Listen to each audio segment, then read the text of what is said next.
どこまで行きますか？そのコロッセオの入り口までで。コロッセオの入り口ですか。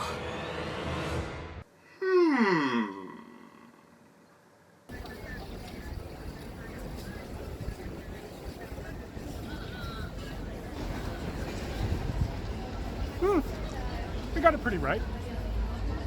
Hello and welcome again to Oldtaku New Tricks, where... Alright, I can't front, this is going to be the most biased episode I will ever make until they make a Stone Ocean series. It's pretty safe to say that I am utter Jojo trash, and what I have to say about the latest series, Golden Wind, should all be viewed as someone who really enjoys Jojo, not in spite of its flaws, but almost because of them. I guess if you saw my Jojo OVA episode of Anime Abandoned, then you already know I'm a huge fan of the series, forgiving my factual mistakes made therein. But watching Golden Wind made me realize why I'm a Jojo fan. But for the sake of keeping everyone on the same page, this here is our new Jojo, Giorno Giovanna, a teenage thief with aspirations of being an Italian mafioso. ブチャラティ、僕はギャングスターになります。 You think Araki saw Space Jam and thought, I got it! Unbeknownst to him, Giorno is the son of the one Dio Brando, but the fact, as far as the story at large is concerned, is more an interesting tidbit than an actual plot-relevant revelation. Instead, he has eyes on the crime boss of the syndicate known as Passion, recruiting a small platoon of surprisingly moral gangsters along the way, none more gallant than Bruno Bucciarati. ギャングだけどいい人だ。あんたは今僕への攻撃を一瞬ためらったから、あんたへの攻撃もやめることにしたんだ。 To the surprise of no one, the boss of a major crime organization has to keep a low profile, but when the group are tasked to protect the boss's estranged daughter, Giorno and Bruno see an opening. Essentially, Golden Wind boils down to the exact same plot progression of Stardust Crusaders, where a bunch of friends go on a field trip to slay the main baddie. And when you compare the two, there is no comparison. Spoilers from here on out. In most every way that matters, the plot just isn't as strong as Crusaders, mainly because of how the show deals with the villain. As a secretive figure lurking in the shadows, the story can't really play off his menacing presence, or even have much of a presence inside the first half of the series. The second half does well to play up the villain, as one would expect from a JoJo anime, but it just lacks the focus of Crusaders. At all times, Jotaro and company are completely focused on killing Dio Brando. At times, on an episode-by-episode basis, the focus does shift away to an antagonist that is the more immediate threat to the group, but at no time do you ever forget why they're doing what they're doing.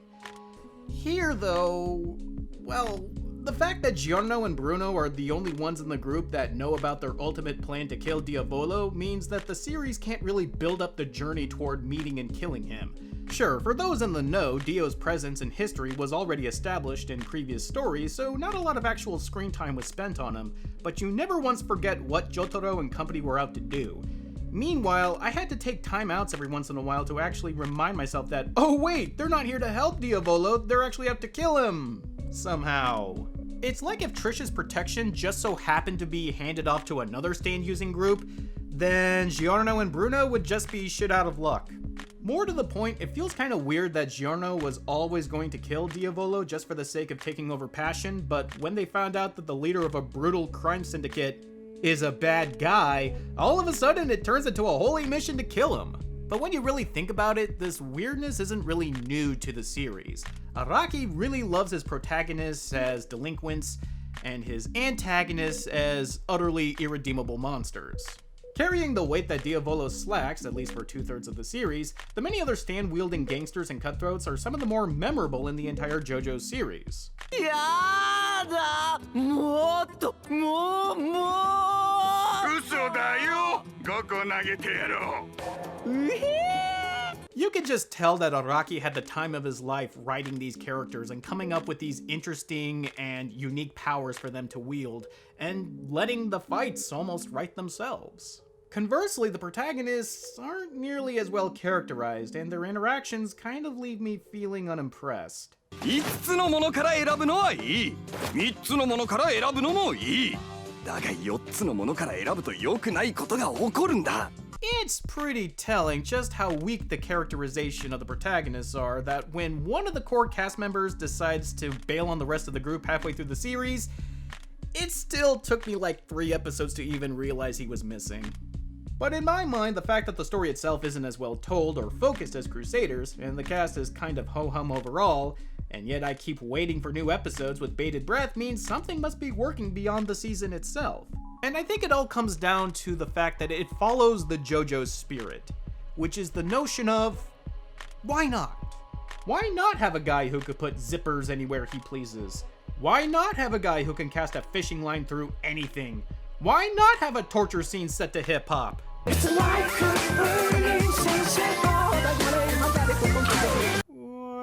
a minute.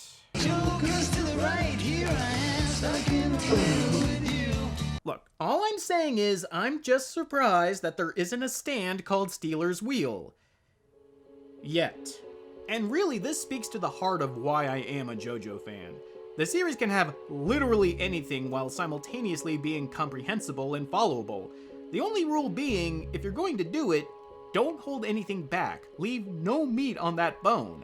And JoJo never fails to do just that. Sure, it can be visually off-putting, and it does take a certain kind of person to enjoy JoJo, but the sheer amount of joy and passion is hard to deny, as well as its charm and flair. But more importantly, I love the fact that I love JoJo, because it feels like I found a piece of my life that's been missing for too long. Personally speaking, it's been a long time since I loved any piece of media with as much enthusiasm as JoJo. The kind of love that makes you excited for every upcoming episode, the kind of love that lets you enjoy something even when you know it's not all that good. It lets you look forward to something, and it lets you make connections with other people that you might otherwise have nothing in common with. In short, I love JoJo like a child loves his favorite show, and quite frankly, it makes me feel like a kid again.